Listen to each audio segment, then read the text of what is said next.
Right, guys, welcome back. This is Above Average FPL. My name's Adam, and as always, joined by Baker. Well, I should say always. Welcome back, Baker. How you doing, mate? You all right? Thanks for having me back. Yeah. Sorry for a week off, and I've inconvenienced this week a little bit as well. I'm probably see in the background. I'm not in my usual place. I'm quite happy to not be in my usual place. Can't see sort of Kane and Son in the background. Mate, you look like you're in one of those. You look like you're in a work call with one of those pretend backgrounds. It's one of those proper standard pictures in an Airbnb. All three of them, they go together. Yeah, I'm away tonight. Airbnb for the weekend with the family. Last night here, internet's a bit sketchy, so I was like, we'll do a video, get it done and get out, and then I won't also get in trouble for spending the last night of the holiday on a podcast. Yeah, that's a good plan. That's definitely a good plan. Yeah, my kids are staying up a little bit later as well because of the holiday tomorrow, so I've sort of got a bit of rain to do this before they go to bed, so that's perfect. We should just crack on, mate. We should just crack on. How's your game week going so far? It's okay. It's okay. You know, I didn't take a hit because I had a disaster midweek where I had taken a hit.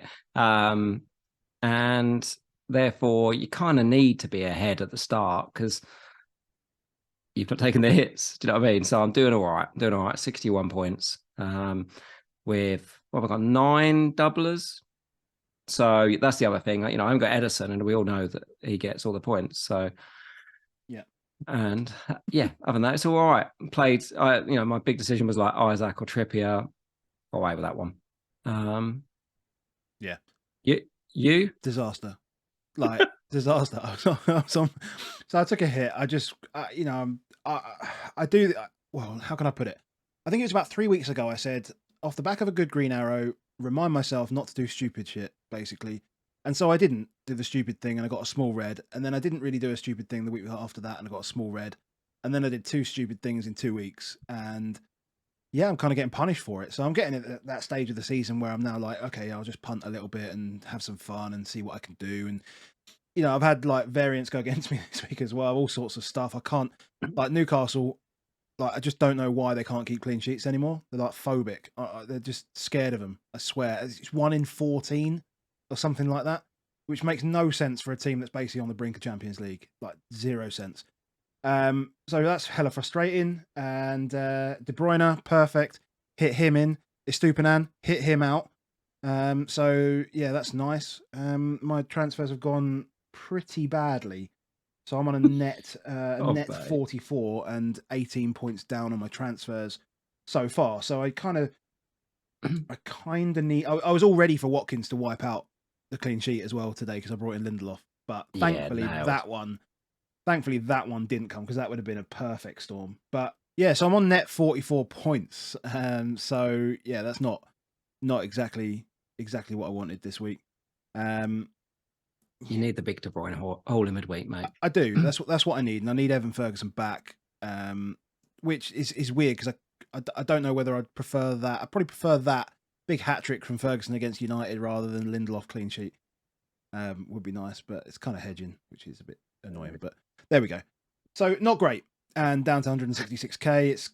It's only going to be rubbish from here, to be honest. And yeah, it's tough, isn't it? Like when that game refreshed, and I looked at the ownership of players, and you think, I've worked really hard here, planning with staff and do this stuff, and you think, but everyone's got it. Everyone has got it, and I think the average hits was like was 3 points against, so 3/4 of a hit was against you. And you're like, everyone's got to the same position for 3/4 of a hit. It's a matter like the ownerships. Obviously, Haaland's over 200%. Rashford was 95%. You know, he was like 60% in the week, 95%. Yeah, Matoma 90%. Salah back up there at 80%. Trippier at 75%. Then you've got a wealth of ones at like 60, like Trent, March, Estupinan, Shaw, Grealish, all at 50s. I was like, wow. I've never seen so many people I've seen, and they're saying like template rating was like 89, 90, 91. It's like, mate, so mine hard. is 86. Like, yeah, you've gone wild, and you've got an 86% template rating. I'm pretty sure it was 86. You keep going. I'll find. I'll just double check. Why? I can't wait for next season. We've got 4 game weeks now. I don't want to start this pod and everyone goes, oh, well, these are miserable boys. But 88.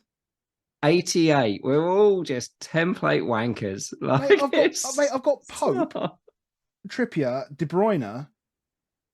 I mean, everyone else is, and Lindelof. Pope, Trippier, Lindelof, De Bruyne. Still 88%. It's mad, mate. It is bizarre, but we move on. Like, it makes it very, very difficult to have big games. There's so many bunched up teams. Previously, I think, I'm at like 70k, and people have told me, years go by, you'd be like, oh yeah, you could still get like top 20k off of that type of thing. I think that's just going to work how it's going to work going forward, just in the future, because we've only ever been in this space, the FPL Twitter when we've had weird seasons.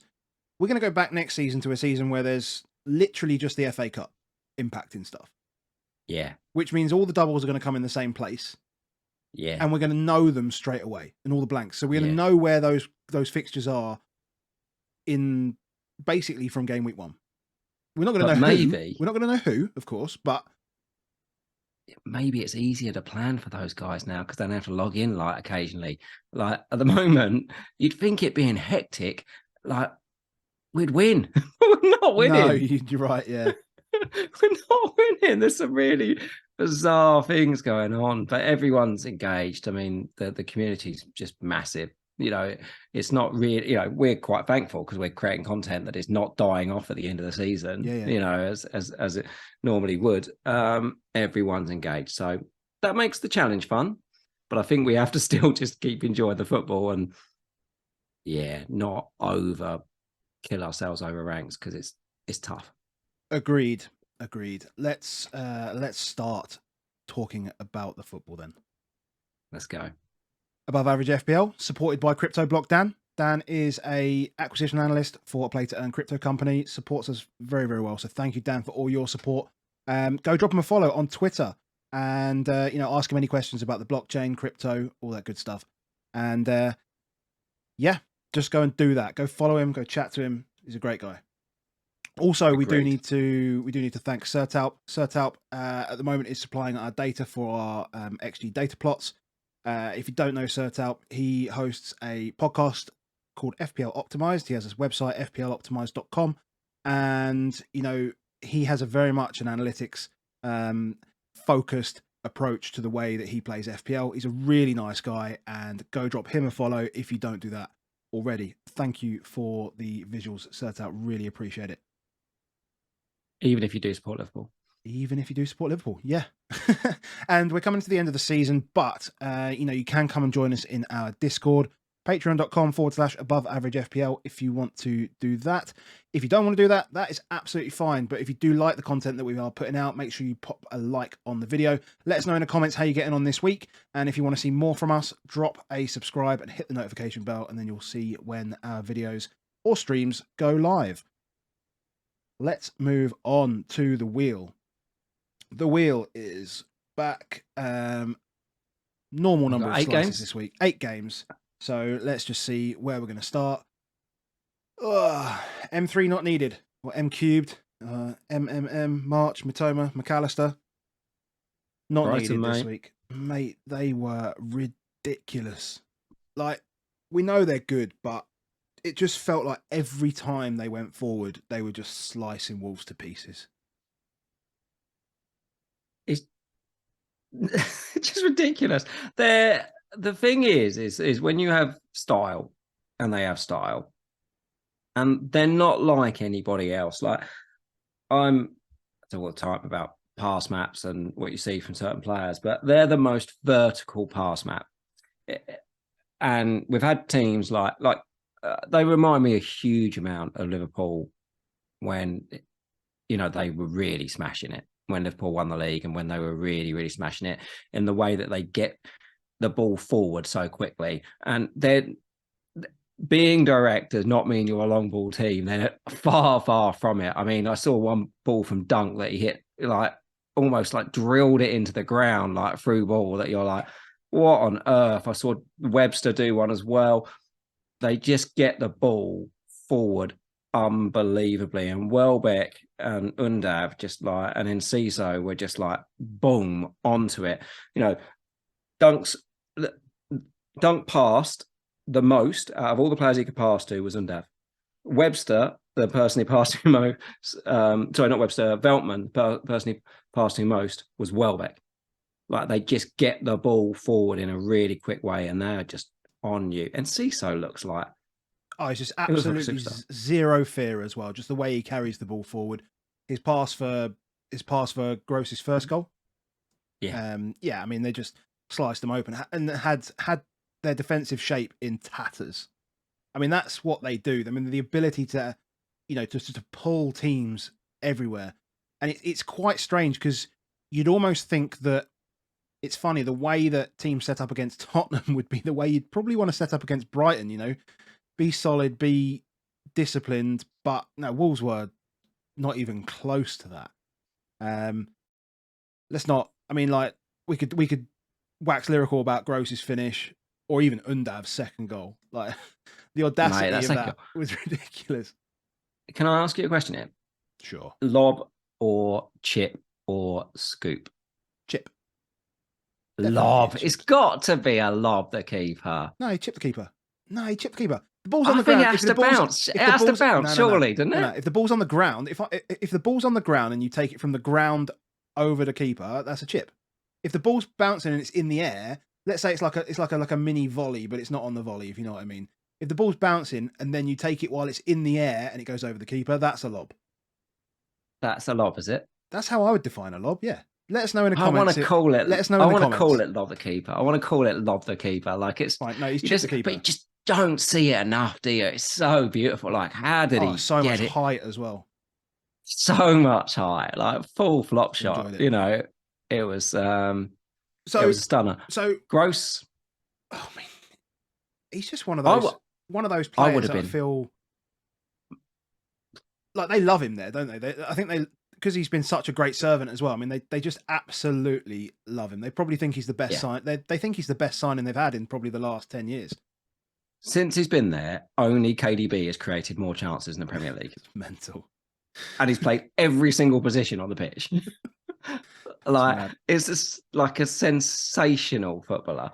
He is a phenomenal footballer. On free hit, I know that Flapjack was quite close. He was quite close on doing it. There was rumours on there about maybe. It's just a sensation. It's just a class act. Just a real class act. That first goal, the way he sort of takes it on the hip and bangs it, it's like boom. The athleticism. He's not a young lad to get up there for his first goal. They just look at them. They just relentless. That never stops. That XG chart we're looking at right now never, ever, ever stops. It's one of the best I've seen. It's one of the best I've seen. It is just constantly, and it's not even like, there's not even like really low value shots in there. I mean, fine, you can see like a 0.09 here and but generally it is 0.1 plus stuff most of the time here. It's just bang, bang, bang all game. And it's not like they got to 4-0 and went, we're good. No, it just kept going. But they're better than their XG as well, because actually I find with their chances, they don't get huge XG, but because they're so direct, what they end up doing is they shoot early. Yeah. A lot of the time, they're almost like through on goal, but it's 20 yards out. So like a 0.3 chance for them is like a 0.6 for others, because technically it's 1-on-1. It's just a long way away. Yeah. So they're even better than what we see from them. I mean, a Stupinan could have had about 30 points in the day, they're just relentless. I do wonder, De Zerbi's press conference, he said something about they're a team that have to sell the young players. And they will sell the young players. So some more. So it's really important. This was when he was talking about, I've got to bring people through and do that thing. And then he said, but we've got the balance. We've got people like Dunk, Gross, March who are going nowhere because they haven't got the sell-on value for it. Yeah. So that suggests to me, realistically, it's kind of Caicedo, McAllister, Mitoma, and Ferguson are probably the big assets that you could sell. I can't see him with a new contract selling Ferguson. I can't see him selling Mitoma unless it was astronomical money. And then I don't know if they can replace Caicedo as much as they could possibly replace McAllister. I do wonder. But he was talking about Buonanotte, wasn't he? Talking about Buonanotte playing in that McAllister role. So you can see they're already succession planning in in place, or that's how it feels from the outside. I mean, maybe that's not what they're doing on the inside, but it feels like they're at least getting that succession planning in because they understand. For now, they understand where they are as a club. Now, yeah, don't get me wrong. A few years in Europe may change the dynamic of that club, but for now, as you say, I just wonder on McAllister. No, there could be two things. If he is, there's an agreement that he's kind of the guy that can go. And I've seen a few links. Liverpool have been linked. I think Chelsea probably, as they always are with everyone. But he could be playing for shop window, which could make him really greedy, and we see full Mac 9 again. And he could just be fringed out a little bit and get rested a lot of the times. You just feel like they're going to want to play Enciso a lot. Yeah. Personally, no, we can do is that I'm worried about the Ferguson thing. I might feel like I just need to dead end that position and go back to something else. But it's a bit late in the day for that. It's too late in the day. We've got like 4 game weeks left. Yeah, we just have to take what we've got with it. But 36, get the right one, because man, at some point they're going to smash. And for anyone of it that's had the M's, we've got another game. We've got another game week. In this game week, let's see what happens. I fully expect for some of those to come back in. I mean, United is a big game. Yeah. That's going to be fun. I mean, a huge game. Cool. Wolves are bad. Yeah, spin Wolves, mate. Spin it on. Let's not talk them. Spin it on. Okay, so spinning the wheel again. What are we going to get to here? Not fit to wear the shirt. Now, this could be a couple of games, to be fair, because I heard it today at Anfield. Did you? I did. After 16 minutes. But that was more a whole team. But I heard this at the end of the Bournemouth game, the Bournemouth Leeds game about Melier. You don't want a young keeper in a relegation scrap. Like, that's tough. That's tough on him. And yeah, he's a problem for them. And I suspect he might be a reason they go down. And they've got no old head to turn to. Neto every week, like, they concede Bournemouth, but every week Neto does make 3 or 4 outstanding saves. The save that he did against us as Tottenham to keep it in against Sun, that near post, was just phenomenal. And he does those every week where he'll pull out something and you're like, yeah, because he's been there, he's done it. Bournemouth have made some fantastic signings. Like, so much credit. Their January was superb. I mean, I keep going back to that Bournemouth 9-0, where Scott Parker basically said, we can't do anything. We're not good enough. We can't compete in this league. We should start preparing for the Championship after like 4 games. And then I look at what they've done at home, in particular against a lot of teams, and they've more than held their own. And in fact, Bournemouth's been a tough place for a lot of teams to go to. Obviously City found it tough down there. Liverpool lost down there, and they've pulled out good results when they've needed to as well. This is a great result for them. And it's massive. They're looking at a new stadium. This basically pays for it, or gets it, enough in the bank. A second season in. So they went all out on the players to then allow them to get the stadium. And fair play. They've gone out and got goals. They've done the right stuff. I like the reference there, by the way. Good work.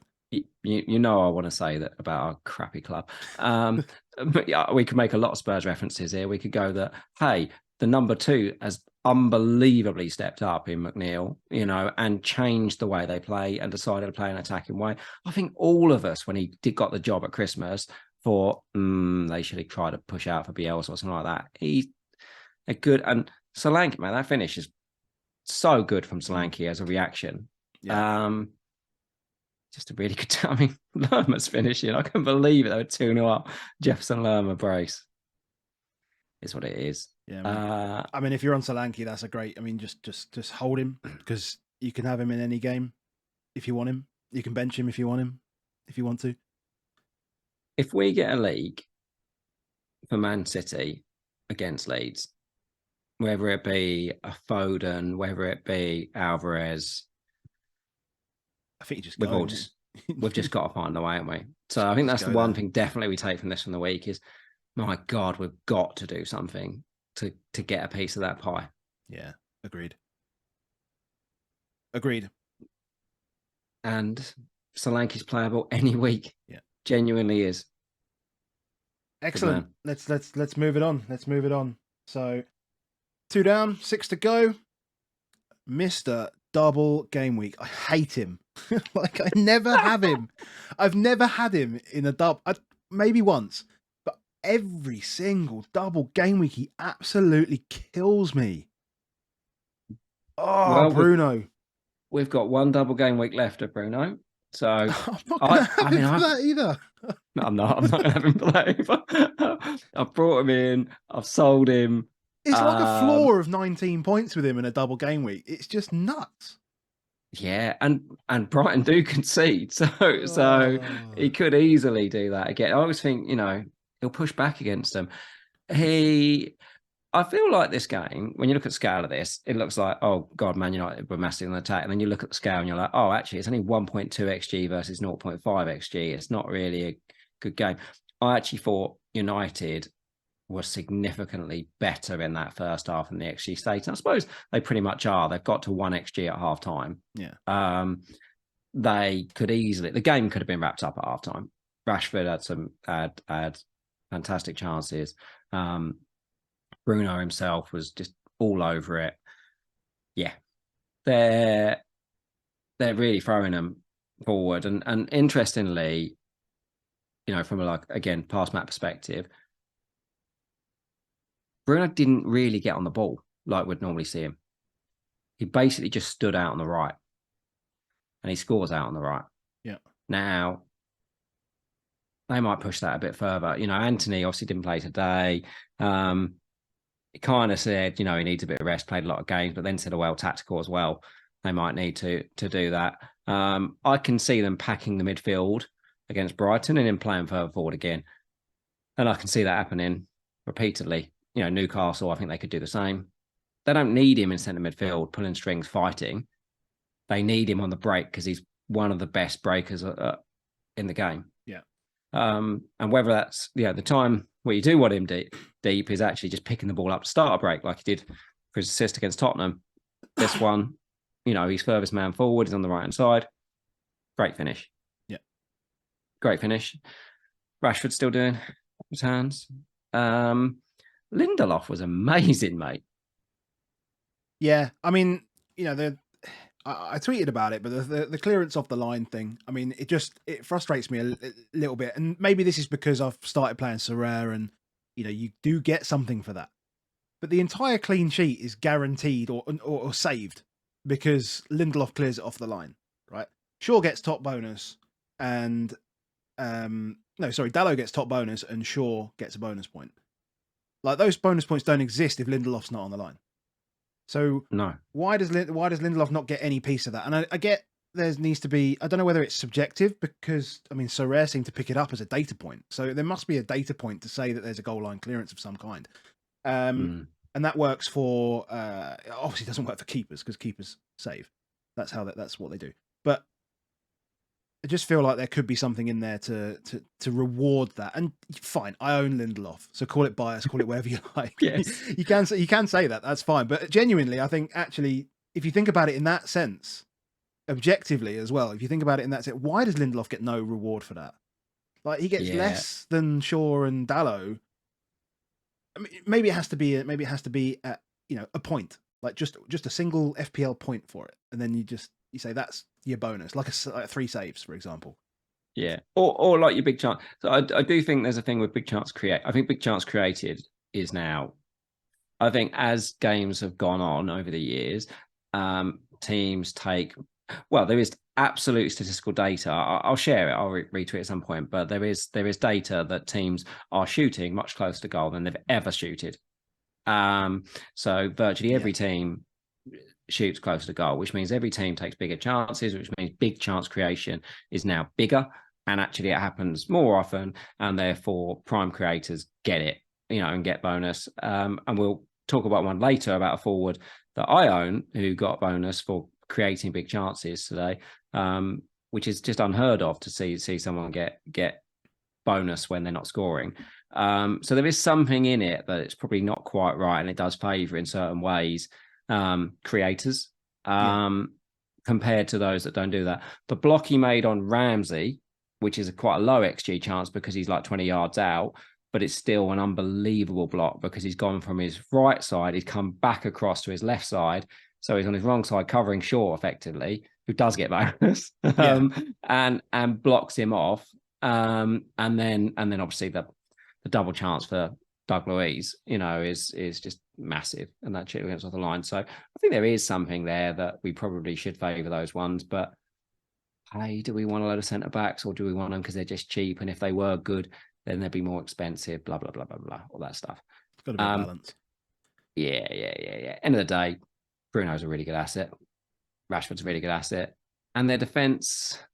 Well, do we want to talk about the Villa guys as well? Because some people have still got Villa defenders. Mings actually he was top for XG in the game for Villa. And Watkins, you think Watkins is expendable now? Two blanks in a row. Does that count? He's very easily playable against Wolves in 35. Yeah. But if we get a leak that Alvarez is in, yeah, it seems obvious to go target Leeds. And I think he's on everyone's bench in 36 and 37. Yeah. So you can probably get rid of him. Yeah. I don't think there's any issue in getting rid of him. If you need to. Will he score again this season? Yes. Yeah. Really good player. Yeah. Really good player. Still the focal point of their attack. I wouldn't back him massively for cleans. Cool. Okay, let's go back to the wheel and see. We've got 5 more to go. And we're saying a bit of a niggle. Oh, mate.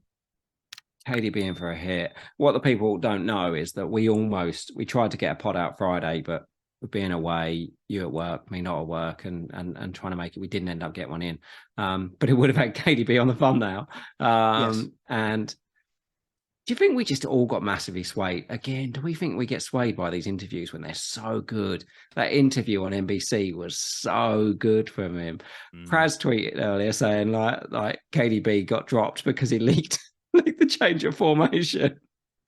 Well, it's funny because somebody, I think it was FPL Banger podcast, the guys out of Malaysia, they tweeted about how good that type of interview is. And I said, yeah, we see this from Maddison. We're now seeing KDB.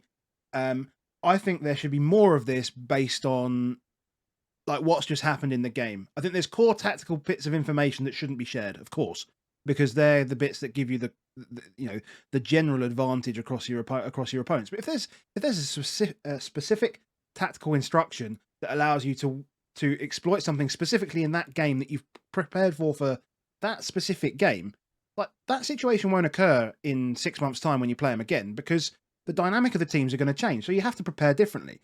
So I think absolutely players should be releasing that information, and coaches should be releasing that information. Like even Pep's interview was pretty similar. In the Do we think opponents just go off interviews? They don't actually watch the games. You know what I mean? Like it isn't that deal. But what I was swayed about was that he said in the interview, we got Fulham in 3 days. I've got to be ready. Yeah. And so no matter about the niggles and all this stuff that came out after, I was like, Kev is saying he's ready.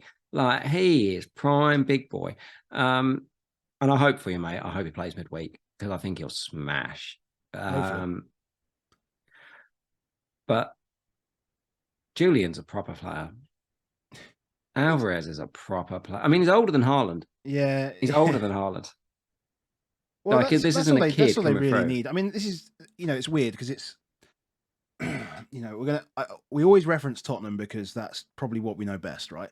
But ingrained. It is ingrained in there. But we've spoken like before about, why wouldn't we get a second striker to support Kane that was at least of, equal quality or even just behind? And people have always said, oh, yeah, but he's going to sit on the bench. I mean, like, this is the perfect example of someone who is of elite level that is going to sit on the bench and probably understand that he's going to sit on the bench. And if he wants to go and get football elsewhere, he's obviously got he's going to have a, plethora of clubs that are going to want him. But, he's going nowhere, mate. For now, he can just basically learn off of Haaland for as long as he likes. he played across the channel in 4-2-3-1s for the majority of the time at River. Like, this is not unusual for him. He can play with. There was a ball early on that he put out wide to Grealish. It'll say with that he threaded through the needle. Like, this is a player. This isn't just a.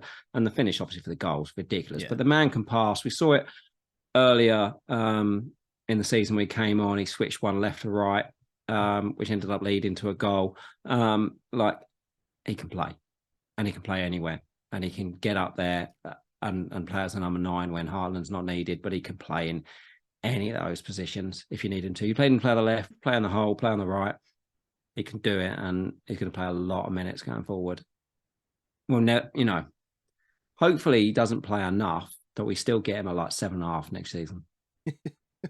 Because hopefully he's ridiculous talent.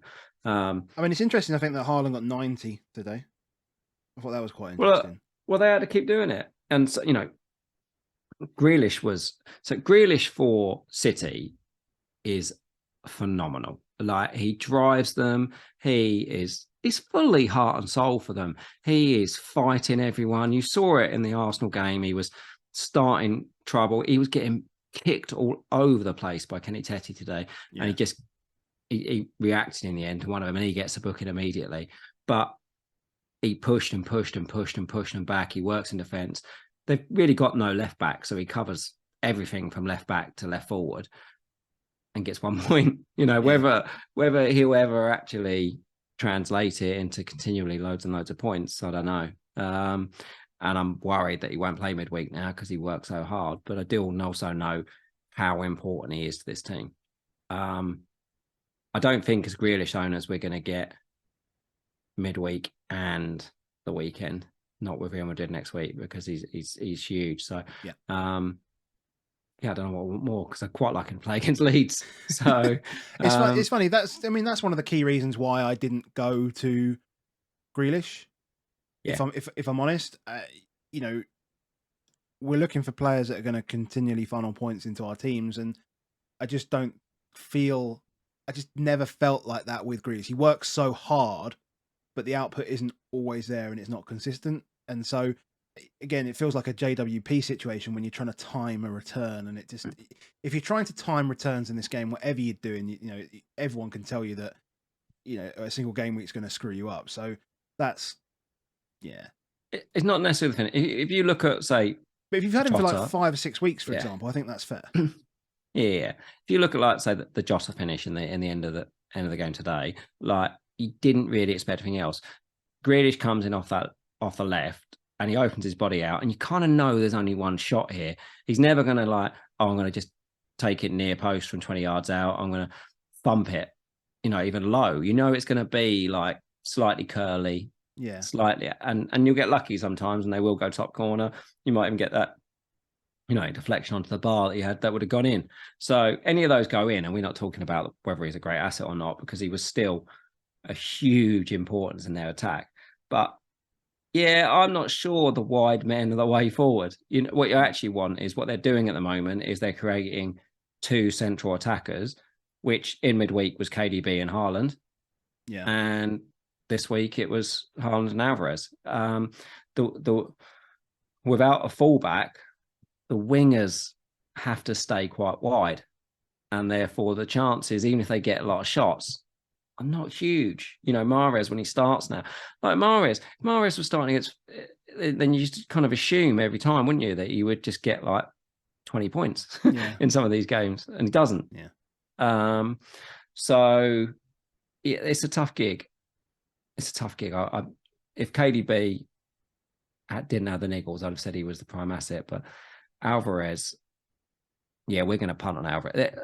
I can't see a way that I don't. It's not a punt. It's not a punt, is it, though? It's not a punt. It's not a punt. That's the problem now. It's not a punt. It's a shield. It's a shield. You need to get Alvarez in to protect your rank. Madness. And then we've got Edison. Gets a 1-pointer. Ouch. Yeah. Yeah. It's tough. It's tough. Like, their defense is still tough. No sympathy. A fucking Newcastle keeper. Their defense is still so tough to try and work out where you go on it. Yeah. No, agreed. Right, let's get back to it. back to it. Just a Early few more. thoughts, as we're really early. Yeah. If we didn't get a leak, no leak whatsoever, do you think, and Haaland plays 90 minutes in midweek, Yeah, I'll just get Alvarez. would you cap Haaland, though, on Saturday? Against Leeds? Yeah, I probably would. Yeah, I would. Look, Haaland, like, Haaland has started every single game that he's been available this season. Like, Yeah. he's literally started every single game. We've been questioning his minutes all season, and he has started every single game. Like, the only game he didn't start was he's been on the bench once. I think he's been on the bench once in terms of in games that he hasn't been injured, and that was because he was only started training the day before. Oh, yeah. But apart from that, he has started every single game. He is scoring pretty much every and he wants single records. game. And he wants records, right? It's like people used to think this about Harry Kane. Oh, he needs to have a rest. He needs to have a rest. Like, he never rested. And like, Haaland's one of these guys that, for his sins, he's Norwegian, so he's not going to play too many major tournaments. So he's going to get every bloody summer off in his career. And this could be the most. Like, I know he's got years ahead of him, so it probably isn't. Yeah. But this might be the most. This might be the most he ever scores in a season. Yeah. And it will be the most probably that any of us have seen in somebody's season. Yeah, you know? yeah. I think he starts. I think Haaland starts every game until the title's won. And then it's good because it's less decisions. It's less decisions in it. We got basically got 8 decisions to make, four transfers and 4 captains, effectively. Yeah. I can't see a game that he doesn't start. And I say that he's he'll start every game until the title's won. If that title is won in like game week 37, you think he's not going to start the last game of the season? He's going to start every game. Yeah. And he goes off at 3-0 and he's already scored 2 and whatever. So you have to captain him. He's going to want a hat trick on that last ever season. Oh, of course. Last game of the season he won't come off at all. But no, what I'm saying is that like last 10 weeks or whatever, he comes off when the game's done, and that's at 3 goals, and he's always involved. So I don't think it's so good. I know we were really early, but it's good for us to just get in our heads. Yes, that's what we think before because there'll be loads of narratives through the week. Yeah. More Spursy. I know it looks like we've actually tried to delay talking about this. So yeah, I mean, okay. What I will say is, I was watching it on a delay, and I was about 2.5 minutes behind live. So when Richarlison scored, I tweeted out, "Richie, you little dancer," and when I went to refresh Twitter, I checked my notifications and Tottenham had tweeted out again. I clicked on the tweet and it said Jota 4-3. So I immediately deleted the tweet, but it was caught. I was caught. Just gutted. But I was going a bit mad. But you can't, right? Like you can't give teams 3-0 head starts. You can't give Liverpool a 3-0 head start. Like, you can't give teams 3-0 head starts, full stop. I mean, that second half was just typical Tottenham second half. Really, we were a lot better. The whole point about it, though, we never know on these ones. We never know how much game states happen. We don't know that Tottenham score 3 if Liverpool haven't scored 3. Yeah, like we don't know shit because they've been knocked out in the first 5 minutes every game. Is we're 3 games in a row now where we're just like, oh yeah, we're starting 2-0 down. Sometimes start 5-0 down. Hey, just teams have got Tottenham. Great. Ollie Watkins has got us in a couple of weeks. That one could hurt us. We just find ways, and yet we could have scored so many more. The posts, the potential penalties, what should be a red card, and that look, I think 100% the reason why the red card doesn't happen is because of the Skip challenge in the first half. Yeah. So Skip barely wins the ball, but the impact then hits Luis Diaz. Again, if it probably hits any other player, there's probably not the uproar about it. But Luis Diaz, just back from injury, crunching, it lands in a square way. You look at any still photo, it looks horrific. If we didn't have VAR, we didn't do these still photos and stuff, it was just a nothing. Yeah. Just a hard challenge is what it is, and the stuff. But fact is, he could quite easily have been well endangered on it. If they'd gone to we're doing a VAR check, he's getting sent off.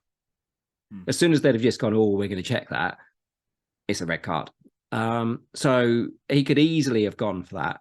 But as soon as he doesn't, you're like, well, this is going to be a game of, it's the same old shit every week. We see this. If there's one bad decision, it's like, well, this whole game's now a write-off for decisions. Yeah. So we can say we should have had pens. We can say Jota should have been sent off. But ultimately, if at 3-0 down, Skip gets sent off, it's going to have been 12-0. Yeah. So, yeah. Liverpool. The good thing about Liverpool now is we can now say for 100% sure what their shape is. Because I'm a big fan of Mark R stats on Twitter, I mentioned loads of times, but his pass maps, and you'll see the same thing if you go Liverpool. The 3 at the back, the 2 in the middle, Fabinho and Trent, and then the weirdness, which is that you put 2 wingers on either side. Yeah. I've never seen a team do it. And then you have a centre forward in the middle that nobody passes to. They just spend time in the middle. Never seen a team do it. And what it means is you do no passing in the middle of the pitch. So your balls always funnel outwards, and then eventually end up in their potentially chances, or they try to play through the wings. It's weird. And what it means is teams can often break through the middle and be on them. And then they do silly things at the back. So that's why they're so open to go at. But I do think that it means, I still think it's not great for Salah. Obviously, he gets his pen, scores the pen the only way that you can score pens this season, which is bang straight down the middle. Yeah. But it feels quite limited at times. Salah just not as anywhere near as involved, whereas you always felt his chances were going to come that way. Yeah, defense is just hard. It's just hard. They're so poor on it. Kane just keeps doing Kane things. Oh, he's just inevitable. Another 8 points today. Thanks very much. Move on.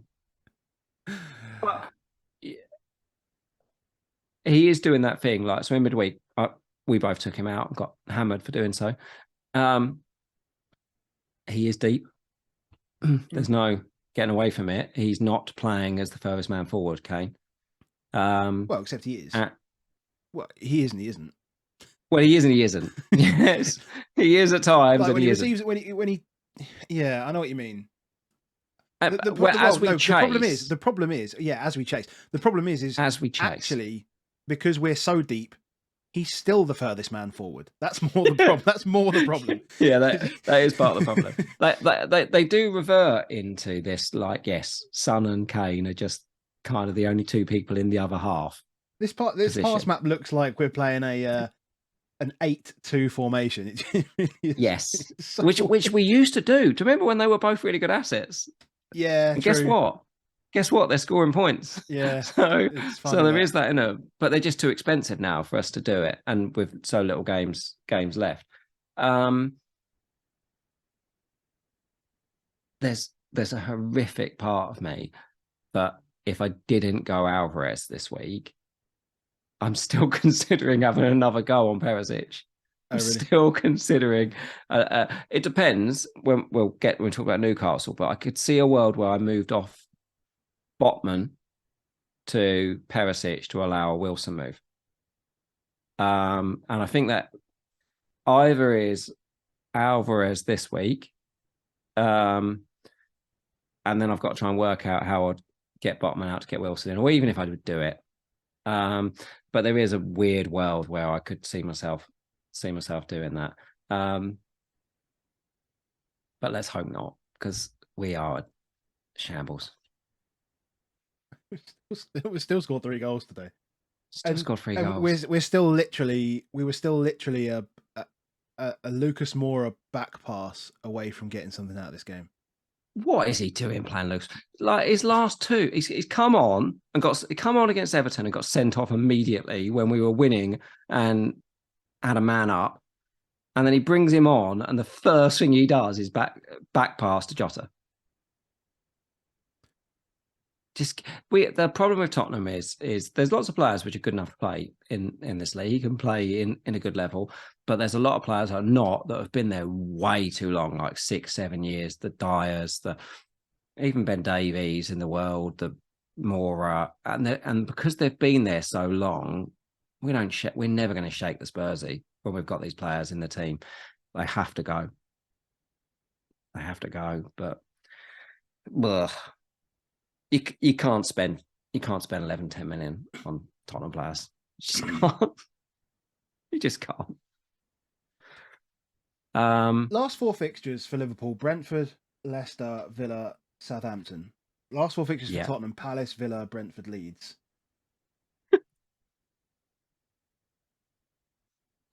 I could go from Salah to Son. As stupid as that sounds. Let's move on. I'll be getting all of his points.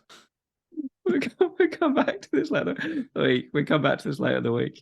Okay, cool. Yeah, that's maybe we just. I could just see a lot of viewers right now. Like, I'm getting out of this. I'm not listening to it. No.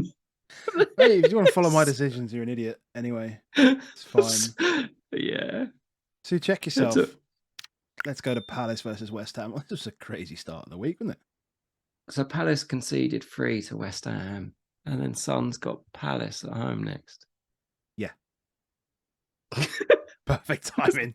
Perfect timing. Like, propaganda. The weirdest fair. We did not plan this. If you listen on podcast, go check the YouTube. It was fair.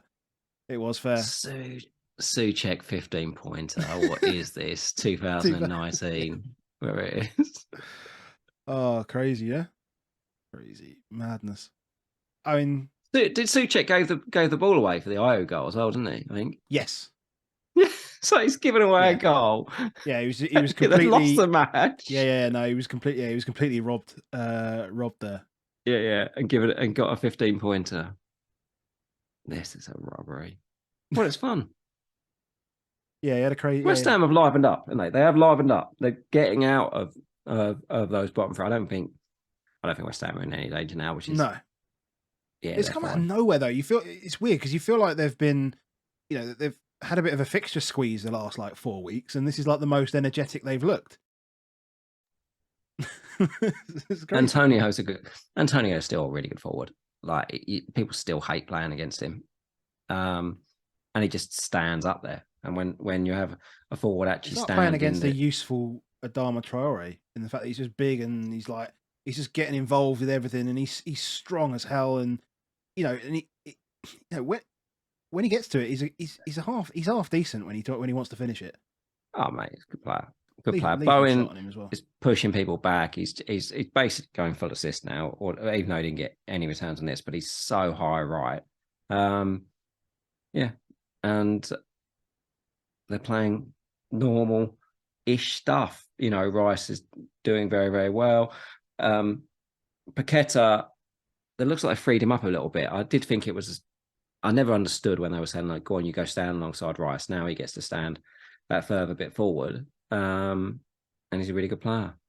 But it's basically feed Antonio and Bowen. And West Ham for the last 3 years have been better when they feed Antonio and Bowen. So they're in it.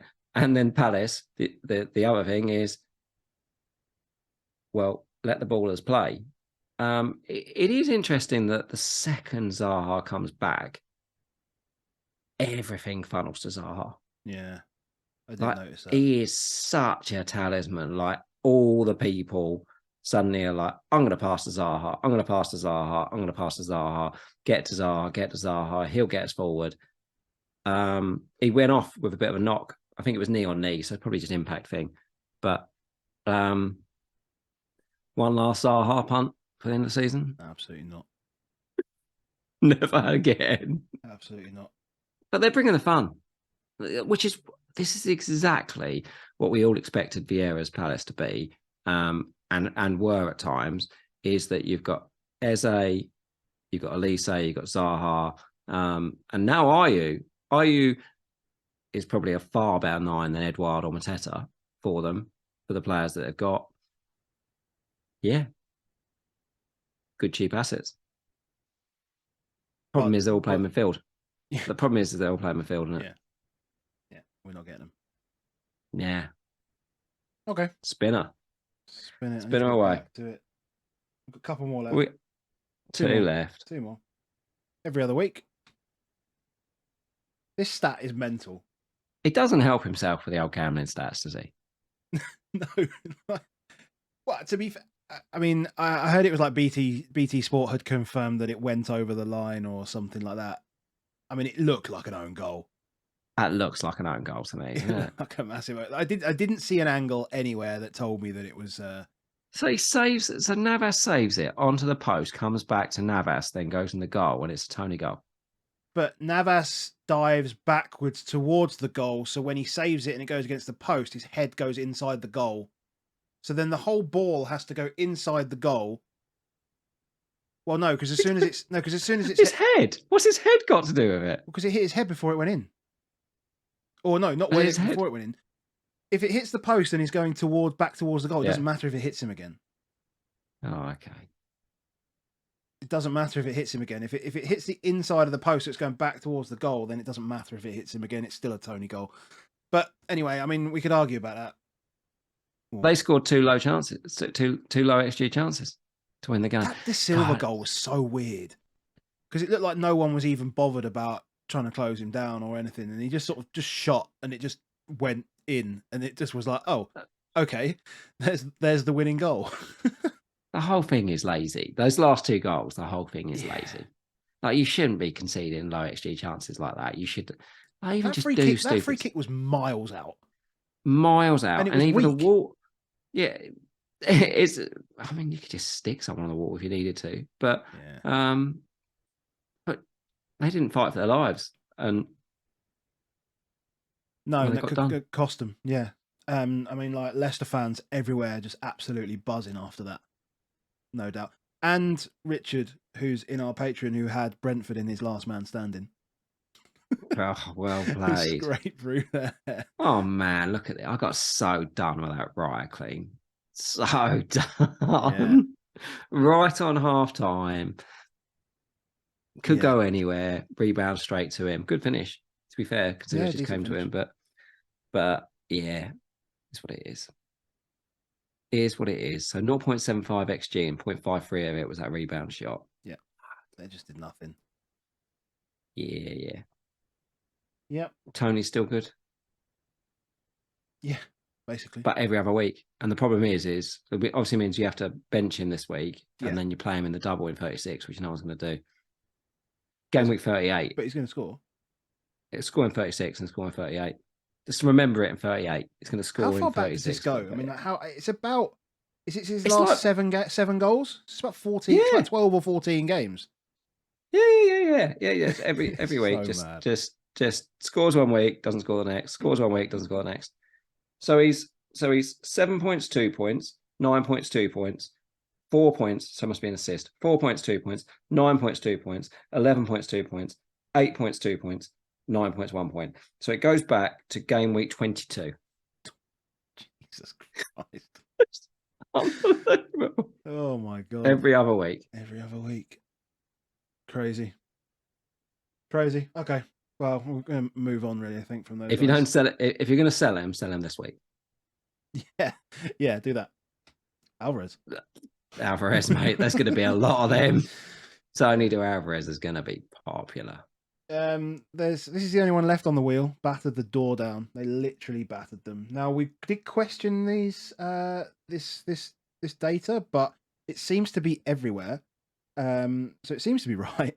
That Newcastle put up basically 5 XG against Southampton.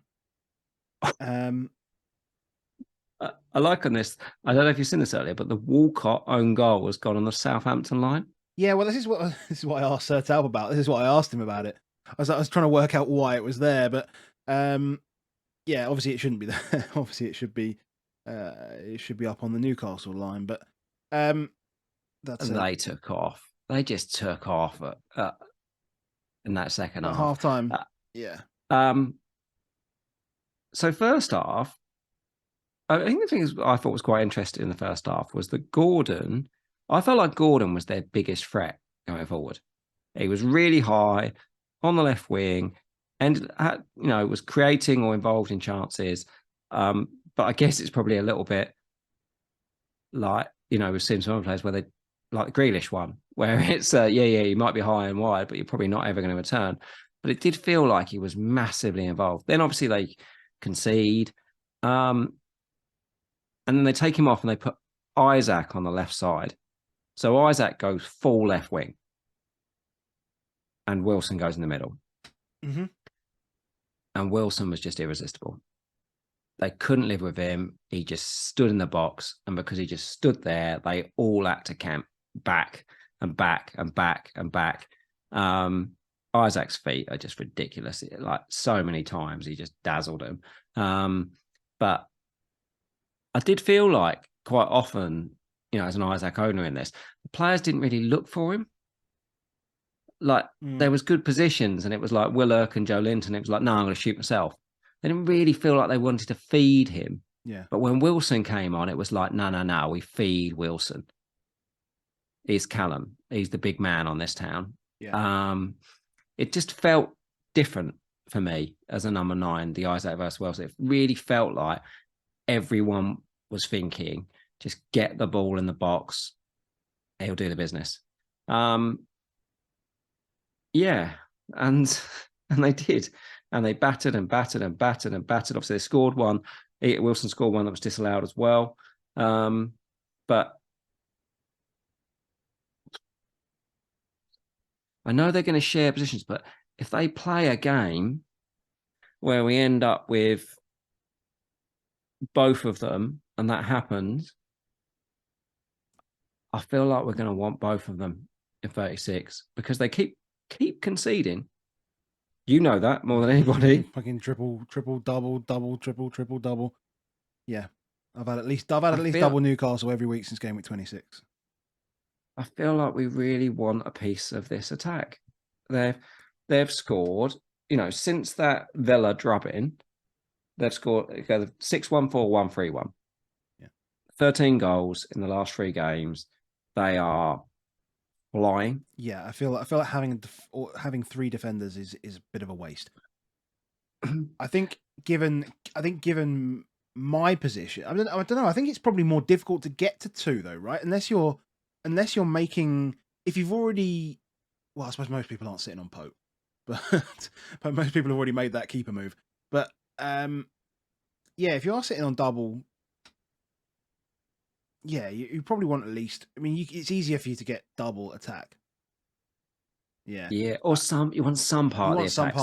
So like you with treble defense. I feel like I'd want Wilson against double Brighton. I feel like I'd want Wilson over Isak, to be honest. Because at worst you're getting 30 minutes of the man playing at number 9, and he comes on and scores. He comes on and scores. Like, if you offer me again, not even a question of a doubt, I'd want Wilson.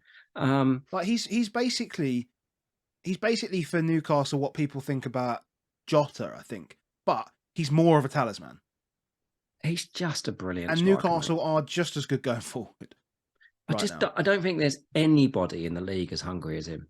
And that's even probably Haaland on that, because Haaland has the physique for it. Like, people don't realize that Wilson's not even a big guy, mate. Like, he's only about 5'9" or something like that. Like, he looks bigger than that, but he just wants it. Like, he's the closest this country's probably produced to like Jermaine Defoe in terms of just pure out, I want goals. I want Wilson in my team if I can get him in 36. The issue being, if I get Alvarez this week, I can't do it. Okay. If Alvarez has played Leeds, mate, I'm fucking getting Alvarez, I'll tell you that. But maybe that's all I do. Maybe I literally go Alvarez, Wilson, Alvarez. Because the rest of the team's all right. Yes, a Trippier. Because I think, look, there might be a case where people say, oh, maybe I could get rid of Trippier because I don't have the cleans. Nah, like he is definitely deeper. I think Murphy, from watching them, Murphy's been bad for Trippier in terms of the positions he gets to. Yeah. He's crossing more from deeper, but he still made 16 crosses today. He still made 5 key passes, 1 big chance created. Yeah, it's a lot. It's a lot, It mate. makes it difficult. Isaac got 19 baseline, mate, as a striker What? today. Isaac got 19 baseline. That's But that's what I'm mental. saying about the fact of a guy that is creating. So for context, let's just for context, let's go. If you haven't watched the BPS pods, good strikers get baselines of between 4 and 6. And the Yeah. best strikers last year in terms of baseline was Jesus at around 9. Yep. 19 is like literally unheard of. Unheard of. So we got two bonus for a striker Without scoring. Without scoring. He had 3 key passes, 2 big chances created, and then you watch his feet, mate. If he can just dribbles past everybody. Yeah. He 5 successful dribbles today. 5 successful dribbles is an absurd number. Yeah. Like he is basically better to just be his left wing. Yeah. To just stick him left wing and stick Wilson. Like, don't muck about with Gordon. Just stick Isaac up on the left wing. Stick him there.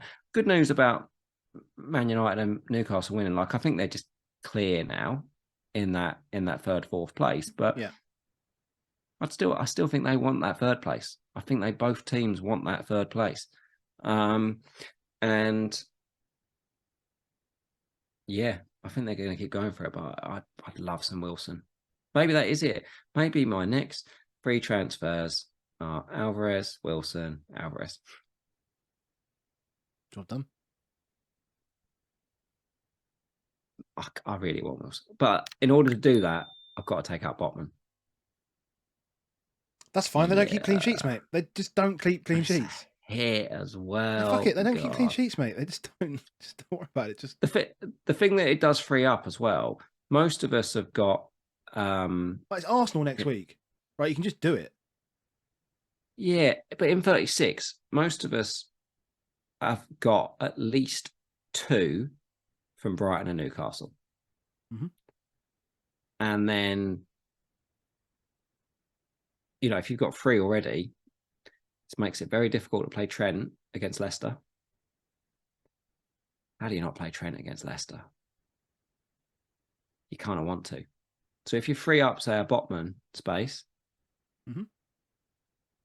get maybe... if you get, that's the problem. They're all the defenders are so bad, aren't they? It might just be worth just killing the spot, to be honest. Go down to Bueno or whoever else is there and just kill the spot. Because for me personally, I mean, I know, as I say, people have different things. I'm sitting on Ferguson and Nacho, who's like, Nacho's gone, so I need to be able to raise some funds somewhere. Dalot? I've already got Shaw and Rashford and Lindelof. I'm already tripled up on United. And that's the other thing in 36. You're currently probably benching Shaw and Lindelof. And that's why I'm saying, like, I reckon it's worth getting rid of Botman. Yeah. I reckon it could be. I thought he'd scored today. I thought he scored today because I missed the actual goal itself, and then I just saw Dan Burn just climb all over Botman, and I was like, "Oh, you're joking me." Yeah, I mean, he got the assist, but yeah. Mate, when for a moment, bear in mind I played no Newcastle defence. When I thought I'd got away with it, and then when I suddenly thought it was Trippier to Botman, I was like, "Oh my gosh, yeah, that would have been horrific." I think if there's a way that I can free up to get Wilson in, I definitely will. Fair enough. I'm not ruling out more hits before the end of the season. No. Just have fun. I'm having fun. This is what I've put. I put fun under both of my last 2 team locked in tweets, and they've been a disaster. So fun. It's good. It's good. We're not on stream, so we don't have any questions. But if anybody has any questions in the comments, just drop a comment, and we'll answer it. Basically, you can drop a comment, we'll answer it. Simple as that. Yeah, yeah. I think most of the comments we had were about. I put a tweet out saying this, and most of them were about that Newcastle thing. So I think it's definitely on our minds. Salah out for Bruno in 37 as No, I'm going well. Sun, mate. God, I'm going Sun, mate. this is our chance. We could dump Mo and get Bruno in and 30. If 37. Well, if I go Salah to Son, it'll free up a little bit of money. I've not got any money This to is do it that. now. I've got Rashford, Mitoma, and March. I can't get, and KDB. I can't get any higher. Nah. Yeah, I think we should just leave it there, mate. We got a week. We're not even halfway through the game week. It'll be fine. No, only 8 games in. Cool. Yeah. Okay, well, for anybody who has made it this far, if you have enjoyed it, hit the like button. If you want to see more, hit subscribe. And any last words? We good? Have a good game week. I'll try. I'll try. Oh no, that's for everyone else. Yeah, okay, you lot have a good game week. Perfect. For you, KDB, get rid of that niggle. Get out there. Sounds good. Right, guys, catch you later. See you later, mate.